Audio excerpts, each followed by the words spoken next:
नमस्कार दोस्तों, दिव्य शिव ज्ञान चैनल में आपका दिल से स्वागत है। दोस्तों, आपने यह तो जरूर सुना ही होगा कि कर्मों का फल और भाग्य का लिखा कभी नहीं मिटता।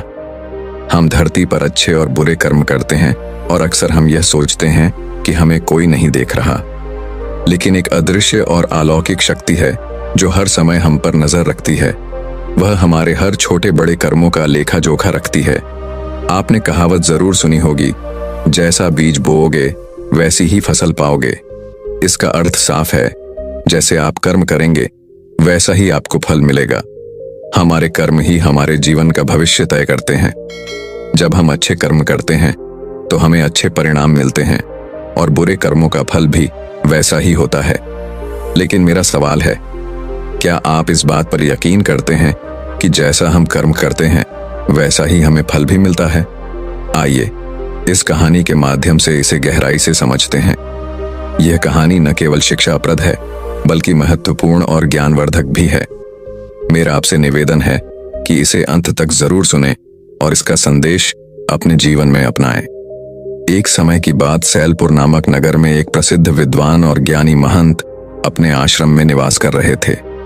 महंत का ज्ञान दूर दूर तक विख्यात था और अनेक शिष्य उनके उपदेशों को सुनने के लिए प्रतिदिन उनके आश्रम में आते थे। इन शिष्यों के साथ एक 10 वर्षीय बालक भी आता था जिसका नाम अर्जुन था। अर्जुन उम्र में छोटा था, लेकिन उसकी बुद्धि और जिज्ञासा बड़ी थी। एक दिन महंत अपने शिष्यों को जीवन, कर्म और भाग्य के विषय में उपदेश दे रहे थे। अर्जुन ध्यानपूर्वक हर बात सुन रहा था। तभी उसने हाथ जोड़कर विनम्रतापूर्वक पूछा, गुरुवर, क्या सचमुच इंसान जैसा कर्म करता है वैसा ही फल पाता है? भाग्य, कर्म और नियति क्या एक दूसरे से जुड़े हुए हैं? क्या हमारे कर्म बदल सकते हैं या भाग्य पहले से ही तय है? अर्जुन की बात सुनकर महंत मुस्कुराए। उन्होंने कहा, पुत्र अर्जुन, देखने में तो तुम बहुत छोटे हो, लेकिन तुम्हारे प्रश्न गहरे और महत्वपूर्ण हैं। मैं तुम्हारे सवालों का उत्तर एक कहानी के माध्यम से दूंगा। कहानी के माध्यम से समझना तुम्हारे लिए सरल होगा। इसे ध्यानपूर्वक सुनो। प्राचीन काल की बात है। एक नगर में मुकेश नामक एक गरीब किसान अपनी पत्नी सुलोचना के साथ रहता था। दोनों का जीवन बेहद कठिनाई भरा था, लेकिन वे किसी तरह दिन रात मेहनत करके अपना गुजारा कर रहे थे। मुकेश ईमानदार और मेहनती था, लेकिन किस्मत ने हमेशा उसका साथ नहीं दिया। एक दिन मुकेश अपने काम के सिलसिले में नगर गया। काम खत्म करने के बाद जब वह घर लौट रहा था तो उसने देखा कि एक तोता खेत में बैठा है। उस तोते ने अपने पंजे में एक रोटी पकड़ रखी थी और उसे खाने की तैयारी कर रहा था। मुकेश ने उसे गौर से देखा और सोचा कि यह रोटी उसके घर के लिए काम आ सकती है। यह सोचकर उसने तुरंत तोते से वह रोटी छीन ली। तोते के मुंह से रोटी छिन जाने पर वह दुखी हो गया। उसने निराशा भरी नजरों से आकाश की ओर देखा और कहा, दूसरों को तकलीफ पहुंचाना कभी सही नहीं होता। वह दिन तोते के लिए बेहद कष्टदायक था। वह लगातार इस बात को सोचकर परेशान रहा कि उसकी मेहनत से मिली रोटी उससे छीन ली गई। कुछ ही दिनों में भूख और प्यास के कारण वह तोता मर गया। उधर मुकेश उस रोटी को अपने घर लेकर आया और अपनी पत्नी के साथ मिलकर बड़े ही आनंद से खा लिया। उन्होंने सोचा कि यह रोटी उनके लिए भगवान का आशीर्वाद है। कुछ समय बाद मुकेश और सुलोचना के घर एक पुत्र का जन्म हुआ। उन्होंने उसका नाम रामू रखा। रामू बेहद प्यारा और सुंदर था। जो भी उसे देखता वह उसकी मासूमियत और सुंदरता से मोहित हो जाता। मुकेश और सुलोचना अपनी सारी परेशानियों और चिंताओं को भूलकर रामू को देखकर खुश हो जाते। रामू धीरे धीरे बड़ा होने लगा। उसकी चंचलता और हंसी उसके माता पिता के जीवन का आधार बन गई। वह उनके घर का उजाला और उनकी हर खुशी का केंद्र था। मुकेश और सुलोचना ने सपने देखे कि उनका बेटा बड़ा होकर उनकी सभी समस्याओं का समाधान करेगा और उनका नाम रोशन करेगा। लेकिन विधाता को कुछ और ही मंजूर था। जैसे जैसे रामू जवान हुआ, उनकी खुशियों पर अचानक अंधेरा छा गया। एक दिन रामू बीमार पड़ गया। तमाम कोशिशों के बावजूद उसकी हालत में सुधार नहीं हुआ। डॉक्टरों और वैद्यों ने जवाब दे दिया। कुछ ही दिनों में रामू ने इस दुनिया को छोड़ दिया। रामू की मृत्यु ने मुकेश और सुलोचना को तोड़कर रख दिया। उनका संसार उजड़ गया। उन्होंने खाना पीना त्याग दिया। दिन रात वे अपनी किस्मत को कोसते हुए कहते, ऐसा कौन सा पाप किया था जिसकी सजा हमें अपने बेटे को खोकर मिली। उन्होंने छाती पीटते हुए कहा, निष्ठुर समय ने हमें जीते जी मार डाला। हमारे जीवन का एकमात्र सहारा छिन गया। दोनों की आंखों से आंसू थमने का नाम नहीं ले रहे थे। दिन रात पछतावे और पीड़ा में डूबे वे बार बार यही कहते, निष्ठुर काल ने हमें जीते जी जला दिया। मुकेश और उसकी पत्नी सुलोचना अपने बेटे रामू की मृत्यु के बाद दिन रात भगवान को कोसते रहते थे। उनकी जिंदगी में दुख और पछतावा ही बचा था। मुकेश अक्सर सोचता, क्या हमने ऐसा कौन सा पाप किया था जिसकी सजा हमें इस रूप में मिली। एक रात मुकेश को सपने में यमराज दिखाई दिए। यमराज ने गहरी और गंभीर आवाज में कहा, तुम अपने पुत्र के लिए दिन रात सिर पटक रहे हो। अगर उसे देखना चाहते हो तो मेरी एक बात माननी होगी। कल पूजा घर के अंदर जाओ, दरवाजा बंद करो और वहीं सो जाओ। ध्यान रखना, अगले 2 दिन तक कोई भी तुम्हें वहां परेशान न करे। सुबह होते ही मुकेश ने सुलोचना को सपने का हाल बताया। सुलोचना ने उसे समझाया, शायद यह भगवान का संकेत है, हमें यमराज की बात माननी चाहिए। मुकेश ने तय किया कि वह यमराज के कहे अनुसार पूजा घर में जाकर सोएगा। उसी दिन उसने पूजा घर को साफ किया, अंदर गया और दरवाजा बंद कर लिया। रात होते ही वह गहरी नींद में डूब गया। तभी यमदूत वहां प्रकट हुए। उन्होंने मुकेश के शरीर को वहीं छोड़ दिया और उसकी आत्मा को अपने साथ यमलोक ले गए। यमलोक में पहुंचकर मुकेश ने कई भयावह दृश्य देखे। चारों तरफ से कराहों की आवाजें आ रही थीं।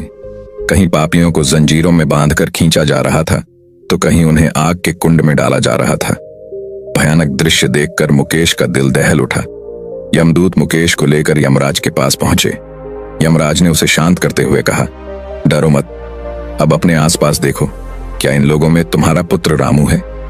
मुकेश ने ध्यान से देखा और थोड़ी दूर पर खड़े नौजवानों के बीच रामू को पहचान लिया। वह भावुक हो गया और खुशी के मारे चिल्ला पड़ा, जी हां महाराज, वह मेरा ही बेटा है। यमराज ने आदेश दिया, उसे यहां बुलाओ। अगर वह तुम्हारे पास न आए तो खुद उसके पास जाओ और उसे ले आओ। मुकेश ने रामू को कई बार पुकारा, लेकिन वह उसकी आवाज सुनकर भी नहीं हिला। परेशान होकर मुकेश खुद उसके पास गया। उसने बेटे के कंधे पर हाथ रखा और कहा, रामू, मैं तुझे लेने आया हूं, चल मेरे साथ। मुकेश बार बार गुहार लगाता रहा, लेकिन रामू ने उसकी तरफ देखना भी बंद कर दिया। वह जैसे अपनी ही दुनिया में खो गया था। अंततः मुकेश ने देखा कि रामू उसकी बातों पर ध्यान नहीं दे रहा था। तब मुकेश ने रामू का हाथ पकड़कर उसे रोका और कहा, मेरे बेटे, मुझे पहचानो, मैं तुम्हारा पिता हूं। रामू ने गुस्से में अपनी बांह छुड़ाते हुए कहा, तुम मुझे बेटा क्यों कह रहे हो? मैं तुम्हारा पुत्र नहीं हूं। तुमने एक बार तोते से उसकी रोटी छीनकर उसे भूखा मरने के लिए छोड़ दिया था। क्या तुम्हें वह घटना याद है? रामू ने गहरी नजरों से मुकेश की तरफ देखा और कहा, तुम्हारी उस निष्ठुरता का बदला लेने के लिए ही मैंने तुम्हारे घर जन्म लिया। जैसे तुमने मुझे भूखा और असहाय छोड़ दिया था, वैसे ही मैंने तुम्हें जीवन में दुख और पीड़ा दी। मुकेश यह सुनकर सन्न रह गया। उसकी आंखों से आंसू बहने लगे। वह टूटी हुई आवाज में बोला, रामू, मैं इस सत्य को स्वीकार करता हूं कि मैंने गलत किया था, पर मैं अपने किए पर पछतावा करता हूं। मैंने अपनी गलतियों से सबक सीखा है। रामू ने कहा, पिताजी, यह संसार कर्मों का लेखा जोखा है। जो जैसा करता है वैसा ही उसे भुगतना पड़ता है। मेरे लिए अब लौटने का कोई मार्ग नहीं है। यह कहकर रामू वहां से हट गया और अपनी जगह पर खड़ा हो गया। मुकेश का दिल टूट चुका था।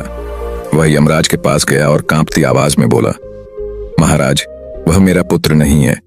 मुझे इस बात का अब पूरा एहसास हो गया है कि मेरी गलतियां ही मेरी इस स्थिति का कारण है। यमराज ने गंभीर स्वर में कहा, मुकेश, तुम मुझ पर दोष लगा रहे थे, लेकिन अब तुम्हें समझ में आया होगा कि जो कुछ भी हुआ वह तुम्हारे कर्मों का फल था। तुम्हारे बुरे कार्यों का नतीजा तुम्हारे जीवन में दुख के रूप में आया। यमराज ने यमदूत को संकेत किया और उन्होंने मुकेश की आत्मा को यमलोक से वापस उसके शरीर में पहुंचा दिया। जब मुकेश ने अपनी आंखें खोलीं तो वह पूजा घर में ही था। उसने तुरंत अपनी पत्नी सुलोचना को आवाज दी और सारी घटना का वर्णन किया। मुकेश ने कहा, सुलोचना, मैंने अपने जीवन में जो गलतियां की उनकी सजा मुझे मिल गई। अब हमें सच्चाई और भलाई के मार्ग पर चलना होगा। किसी को दुख पहुंचाने का परिणाम बहुत बुरा होता है। सुलोचना ने भी सहमति जताई और कहा, यह हमारे लिए एक सीख है। हमें हर परिस्थिति में अच्छे कर्म करने चाहिए। उस दिन से मुकेश और सुलोचना ने अपने पुत्र रामू के लिए रोना बंद कर दिया। उन्होंने अपने जीवन को नए सिरे से शुरू करने का निर्णय लिया। दोनों ने यह प्रण लिया कि वे दूसरों की भलाई करेंगे और हमेशा नेक मार्ग पर चलेंगे। ये बात सच है कि बुरे कर्म कभी भी छिपते नहीं हैं। जो जैसा करता है वैसा ही उसे भुगतना पड़ता है। हमें हमेशा दूसरों के प्रति दयालु, सहायक और न्यायपूर्ण होना चाहिए। इस संसार में हर चीज हमारे कर्मों पर निर्भर है। जैसे कर्म करते हैं वैसे ही फल मिलता है। जो बोगे वही काटोगे। महात्मा अर्जुन से कहते हैं, हे पुत्र, हमारे कर्म ही हमारे भविष्य का निर्धारण करते हैं। जीवन में किए गए प्रत्येक अच्छे या बुरे कार्य का प्रभाव हमारे जीवन पर पड़ता है। हर व्यक्ति को अपने व्यवहार और कर्मों के प्रति सचेत रहना चाहिए। जब कोई व्यक्ति दूसरों के साथ अन्याय करता है या किसी को दुख पहुंचाता है तो वह भूल जाता है कि इसका अंजाम उसे किसी न किसी रूप में अवश्य मिलेगा। यह संसार कर्म और फल का चक्र है, जिसमें हर कार्य का लेखा जोखा होता है। दूसरों को दुख पहुंचाने का कोई भी कार्य केवल उनके लिए नहीं, बल्कि स्वयं के लिए भी हानिकारक होता है। जब हम अपने स्वार्थ के लिए किसी और के अधिकार को छीनते हैं तो उसका प्रभाव हमारे जीवन पर ही पड़ता है। महात्मा कहते हैं, कुछ लोग हैं जो दुखद अनुभवों से गुजरने के बाद ही अक्सर लोग ये समझ पाते हैं कि उनके जीवन में आने वाली परेशानियां उनके अपने कर्मों का परिणाम है। यह जरूरी है कि हम हर पल ये सोचें कि हमारे द्वारा किए गए कार्यों से किसी और को दुख न पहुंचे। अपने कार्यों को सदैव नैतिकता, सत्य और सहानुभूति के आधार पर करना चाहिए। क्रोध, ईर्ष्या और प्रतिशोध जैसी भावनाएं किसी का जीवन सुखद नहीं बना सकती। इनसे केवल पीड़ा और निराशा ही प्राप्त होती है। इसलिए हमें हमेशा क्षमा, दया और प्रेम का मार्ग अपनाना चाहिए। ये मार्ग न केवल दूसरों के लिए सुखद होता है, बल्कि हमें भी शांति और संतोष प्रदान करता है। सही और गलत का चुनाव करने की जिम्मेदारी हमारी ही है। ये महत्वपूर्ण है कि हम अपने जीवन के हर पल को इस सोच के साथ जिएं कि हमारे कार्य दूसरों के लिए प्रेरणा बने, न कि कष्ट का कारण। आपने देखा होगा कि सच्चे और ईमानदार जैसे कर्म न केवल वर्तमान में सुखद परिणाम लाते हैं, बल्कि भविष्य को भी सुरक्षित और उज्जवल बनाते हैं। इसलिए हमें हर परिस्थिति में संयम और धैर्य के साथ रहना चाहिए। हमारे द्वारा की गई भलाई न केवल हमारे आसपास के लोगों को खुशहाल बनाएगी, बल्कि हमारे जीवन को भी सार्थकता प्रदान करेगी। मित्रों, गलतियों को स्वीकार करना और उनसे सीख लेना किसी भी व्यक्ति के जीवन का एक अनिवार्य हिस्सा है। केवल पछतावे से कुछ नहीं बदलता। जरूरी है कि हम अपनी गलतियों को सुधारें और आगे के जीवन को सकारात्मकता से भरें। हर व्यक्ति को ईश्वर और प्रकृति के न्याय पर विश्वास रखना चाहिए।